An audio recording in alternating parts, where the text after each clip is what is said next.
Year 1947. The first thing I learned about life was that nobody actually wants to be rich. If they did, they wouldn't be doing these idiotic things. That's the difference. People are looking for some magic stock. But there is no secret. There's just a list of ways smart people like you sabotage themselves.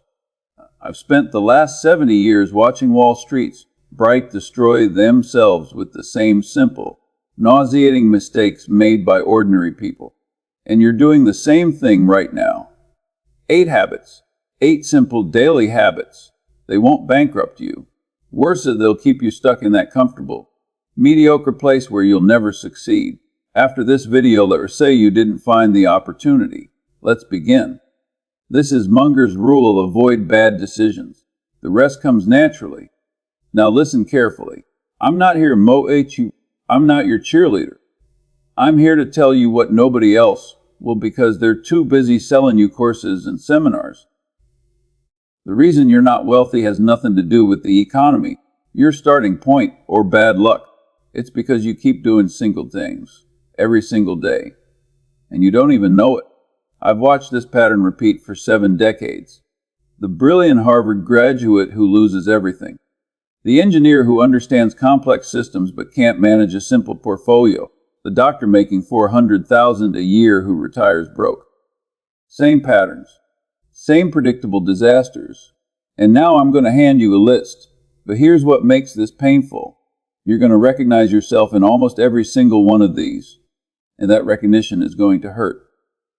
Good. Pain is information. Use it. The first destructive habit, repeating your own mistakes instead of learning from other people's mistakes. This is the most expensive education you can get. Learning from experience. Sounds noble, doesn't it? It's not. It's lazy and expensive. Every mistake you make personally costs you money, time, and opportunity. Every mistake you learn from someone else is free. But people love their own experience. They wear their scars like badges. I made this mistake and survived, so now I'm wise. No, you're just broke and slightly smarter than before you were broke. I'll tell you what I did differently.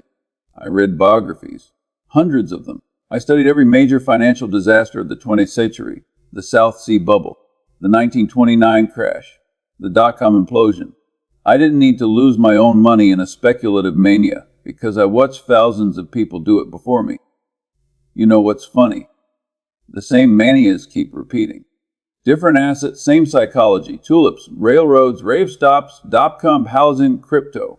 The pattern never changes because human nature never changes. But you keep touching the hot stove yourself instead of believing the other guy when he says it burns. There was a man I knew, brilliant investor, made a fortune in the 50s and 60s. Then came the go years in the late 60s. Everyone was buying conglomerates and growth stocks at insane valuations. He knew better. He had studied 1929. He had read Graham, but with them. His clients were leaving. His competitors were getting rich. So he abandoned his principles and bought the garbage. Lost 60% in 2 years. You know what he told me? I knew better, Charlie. I knew exactly what was going to happen. But I did it anyways, Abbott. Knowing and doing are 2 different things. Here's your fix. Stop trying to learn everything yourself. Read the accounts of people who failed. Study the disasters. When you feel the urge to do something speculative, ask yourself, has this exact pattern destroyed people before?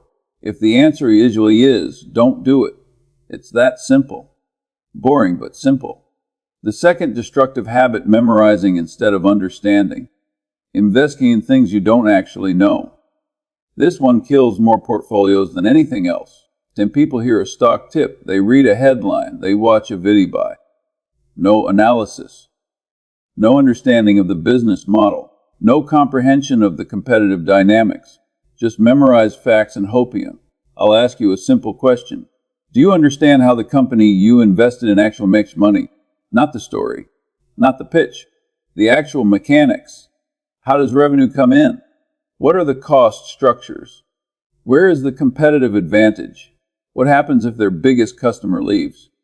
If you can't answer those questions in simple language, you don't understand what you own. You're gambling. And the house always wins when you gamble.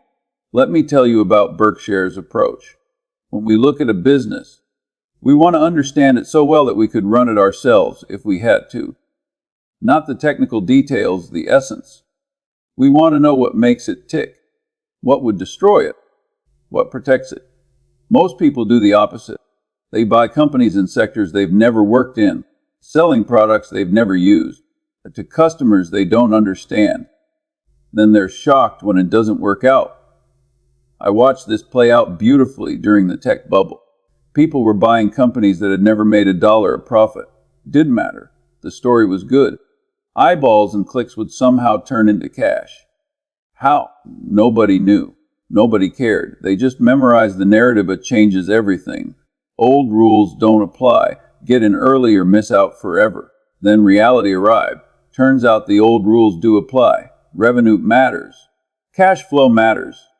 All those companies with brilliant stories and no business model went to zero. And the people who bought them lost everything because they never understood what they owned. Here's the test I use. If you can't explain the business to a 12-year-old in Tunis, you don't understand it well enough to own it. Try it right now. Explain your largest holding to an imaginary child. If you start using jargon and buzzwords, you fail. The fix: only invest in things you genuinely understand. Stay inside your circle of competence. It's a small circle for everyone, even the smartest people. That's fine. You only need a few good ideas in a lifetime to get wealthy. But they be ideas you actually understand, not stories you've memorized. The third destructive habit: constantly doing something instead of sitting. Overtrading and impatience. This is where most of you are bleeding money right now, and you don't even realize it. You think activity equals progress. It doesn't. In investing, activity usually equals destruction. The stock market is designed to fend money from the active to the patient. Every time you trade, someone is taking a cut. Your broker, the market maker, the tax authority, all those lead to enormous amounts over time. I'll give you a number that should terrify you. If you trade actively and pay typical transaction costs and taxes, you need to beat the market by about 5 percentage points per year, break even with someone who bought an index fund and sat still. 5 percentage points. Do you know how hard that is? Almost nobody does it consistently, but you keep trading because it feels like you're doing something. It feels productive. You're responding to news, reacting to price movements, outsmarting the market. Except you're not. You're just generating fees and taxes. Here's what patience looks like in practice. That we've held some positions at Berkshire for decades. Coca-Cola, American Express, See's Candies. Not because we forgot about them, because they're good businesses and there's no reason to sell. The returns compound. The taxes stay deferred. The transaction costs stay at zero. Compare that to the typical that turns over their entire portfolio every year. They're paying short-term capital gains taxes, which in many cases is nearly 40%. They're paying trading commissions. They're paying bid-ask spreads. All of that comes straight out of their returns. I knew a man was convinced he was a brilliant trader. He spent hours every day watching screens, reading news, making moves. Over 10 years, he had thousands of transactions. Guess what his return was? Slightly worse than a savings account. Meanwhile, the S&P 500 tripled. He would have been better off buying an index fund and going fishing. The cruel irony is that the more you trade, the more confident you become. Each trade gives you feedback. You feel like you're learning, but you're actually just reinforcing random patterns. The market rewards you randomly for a while, and you think you've figured it out. Then it punishes you and you don't understand why. Here's reality.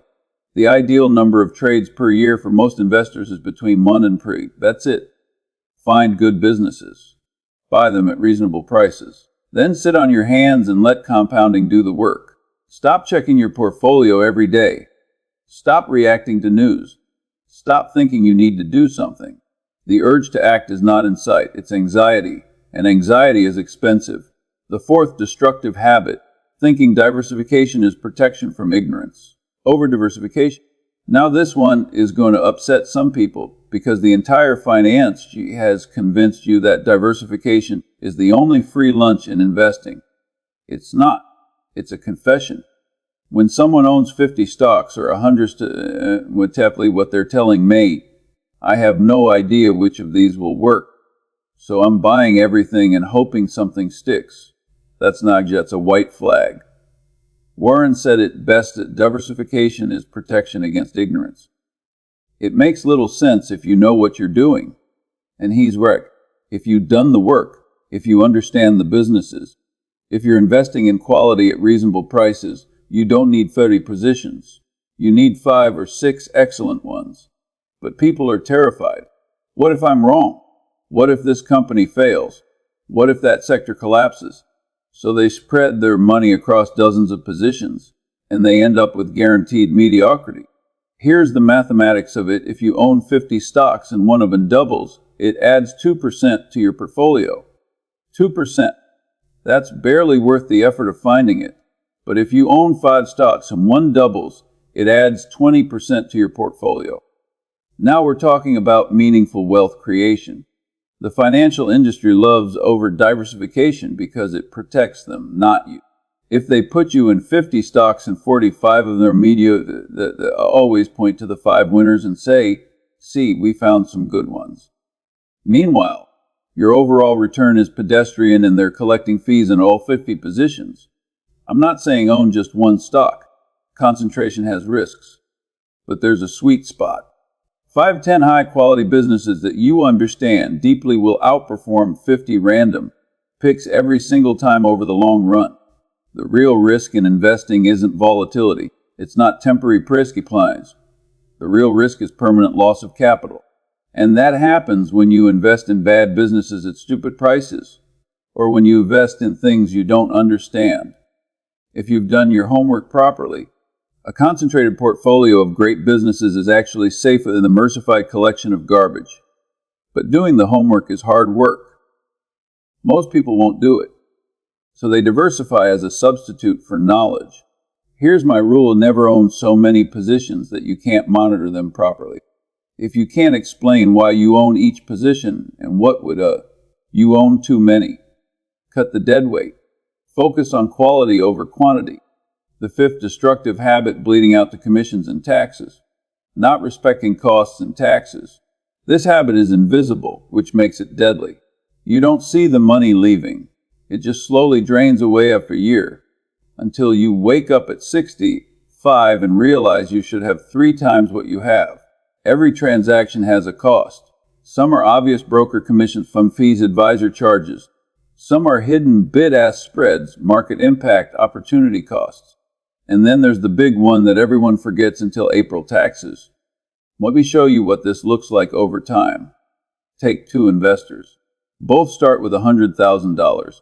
Both earn 10% per year on average. Investor A trades frequently, pays short-term capital gains taxes at 40%, and pays typical transaction costs. Investor B buys and holds, defers taxes, and minimizes trading costs. After 30 years, Investor B has over $1,700,000, Investor A less than $800,000. Same returns before costs. But one of them lost more than half their potential wealth to friction. That's what costs and taxes do. They're not just small annoyances. They're wealth destroyers. And most people are completely blind to them because they happen in small increments. I'll give you a personal example. Berkshire has never paid a dividend. You know why? Because dividends are tax inefficient. If we paid out earnings as dividends, our shareholders would pay immediate taxes on that cash. Instead, we retain the earnings and reinvest them, and the value compound tax deferred inside the company. Shareholders only pay taxes when they choose to sell, which might be decades later. That simple structural decision that saved our shareholders billions in taxes over the years. But the typical investor doesn't think like this. They chase yield trade for small gains. They ignore the tax consequences completely. Here's another one that kills people: mutual fund fees. The average actively managed fund charges around 1% per year. Doesn't sound like much, right? Wrong. Over 30 years, that 1% fee will consume more than a quarter your ending wealth. And that's if the fund actually matches the market, which most don't. You work for 40 years, you save diligently, and then you hand over 20. 5% of your life is to a fund manager who underperforms an index. It's insane when you actually think about it. The fix is simple but requires discipline. Minimize trading. Use tax-advantaged accounts fully. When you do trade in taxable accounts, be conscious of holding periods and tax rates. Choose low-cost funds over expensive active funds.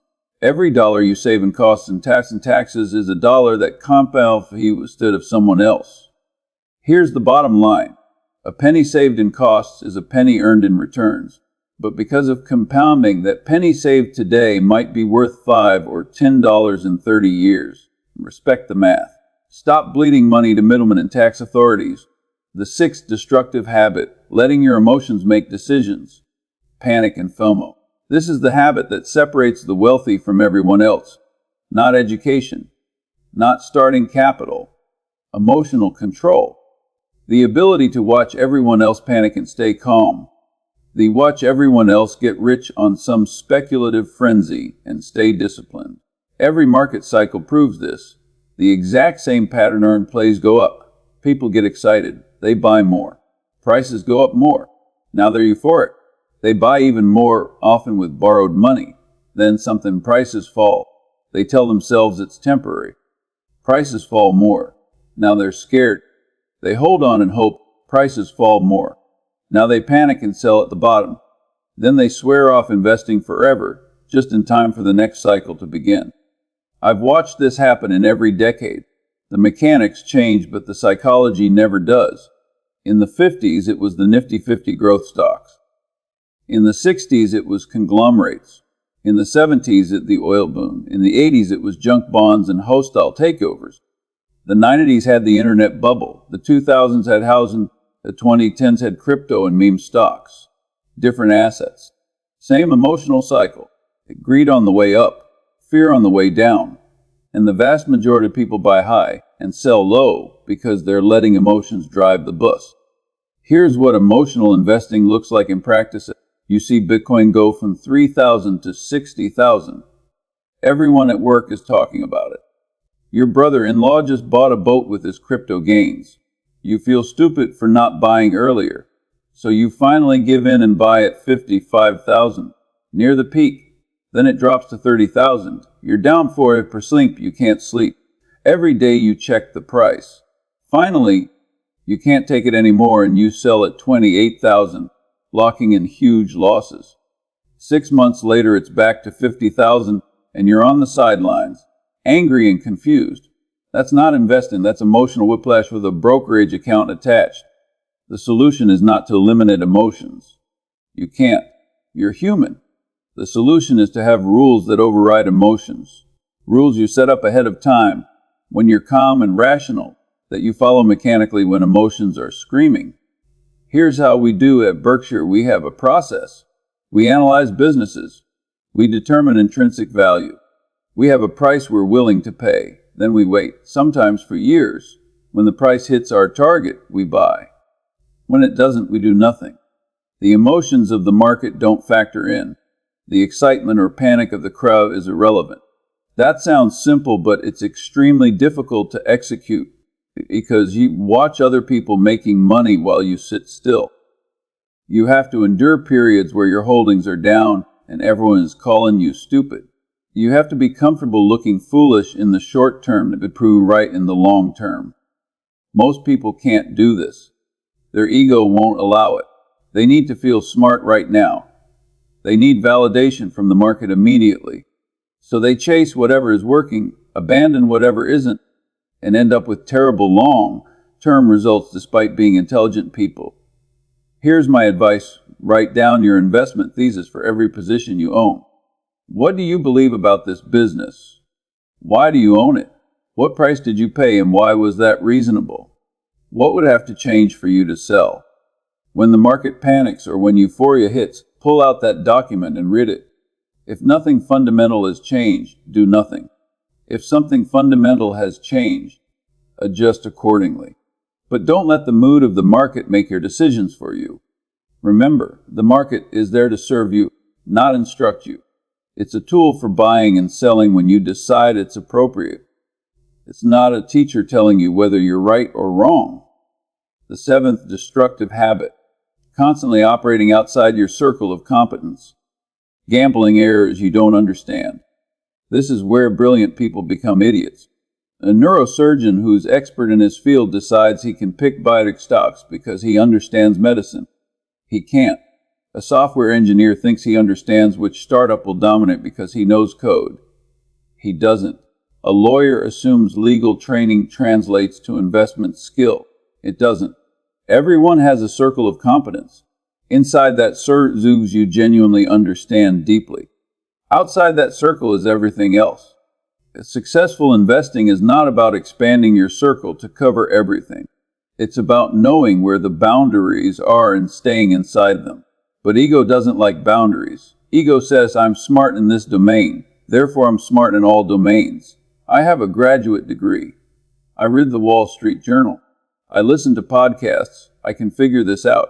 No, you can't. Not reliably, not consistently. Not against people who've spent decades specializing in that specific area. I'll give you an example from my own life.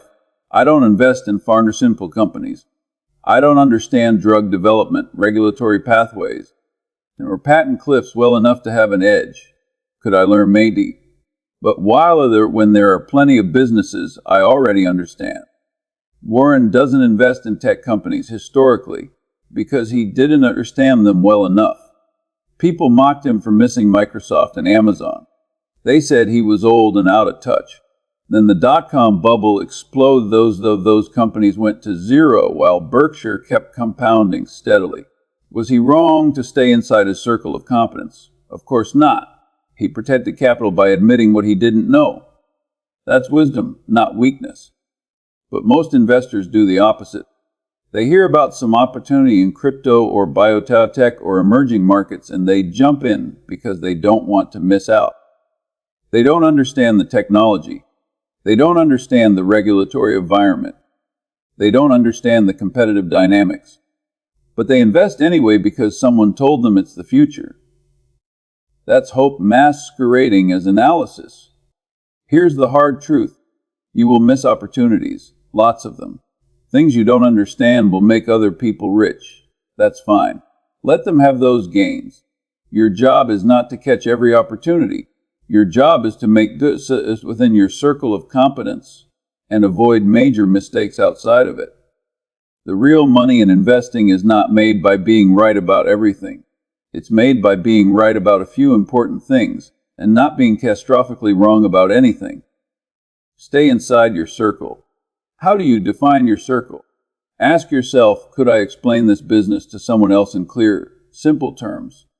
Could I make reasonable predictions about this industry 5 years from now? Do I understand what would cause this business to fail? If the answer to any of those questions is no, you're outside your circle. The eighth destructive habit, quitting too early, giving up right before compounding starts working.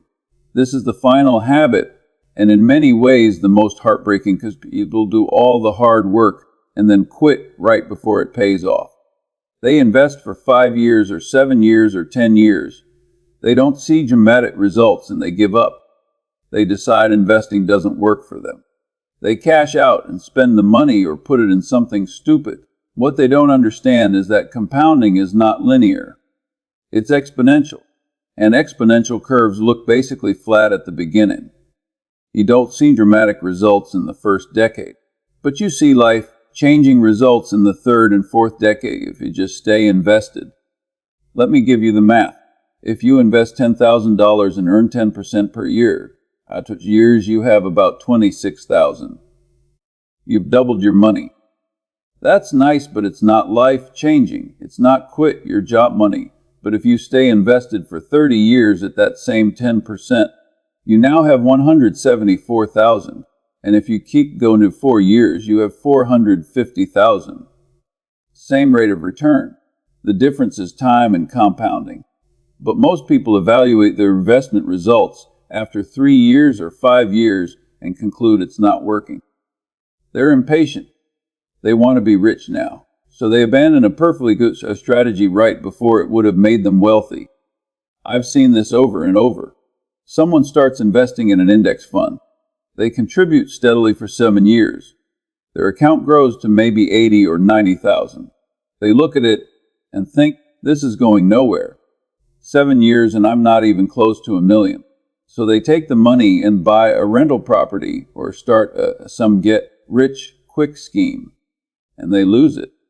If they had just stayed the course for another 15 or 20 years, they would have had more money than they could spend. But they quit in the middle innings. Here's what people forget: wealth is not built in 5 years.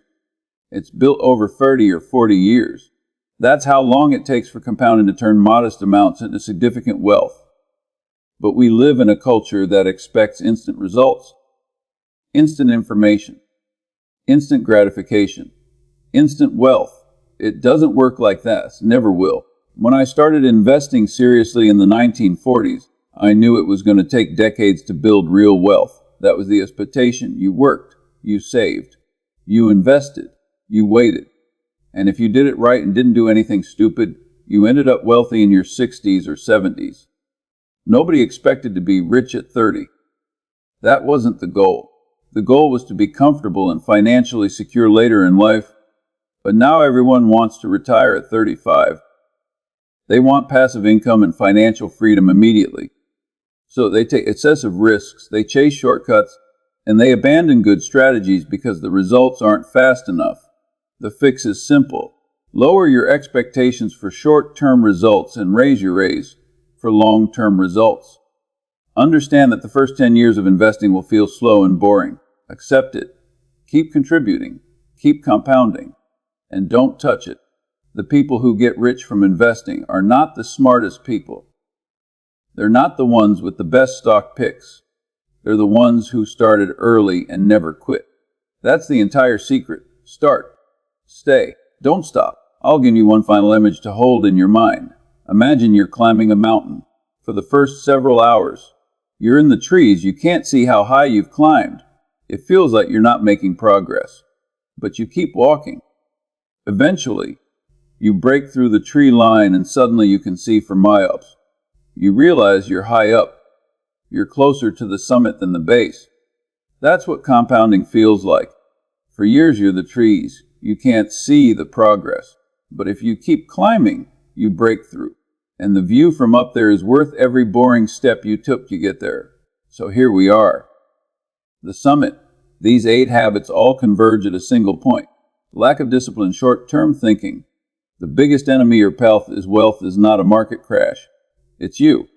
Your impatience. Your need to feel like you're doing something. If you eliminate these 8 stupid habits, do you know what happens?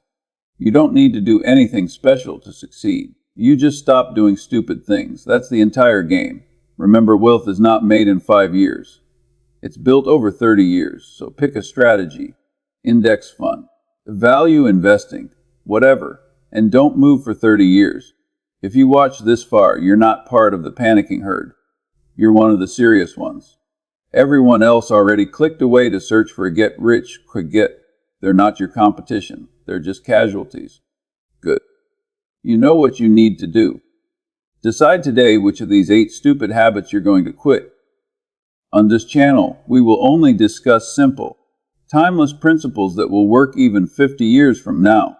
Click the subscribe button and keep hearing the truth instead of the noise from that 95% losing crowd. Get out there, do boring things, and get rich.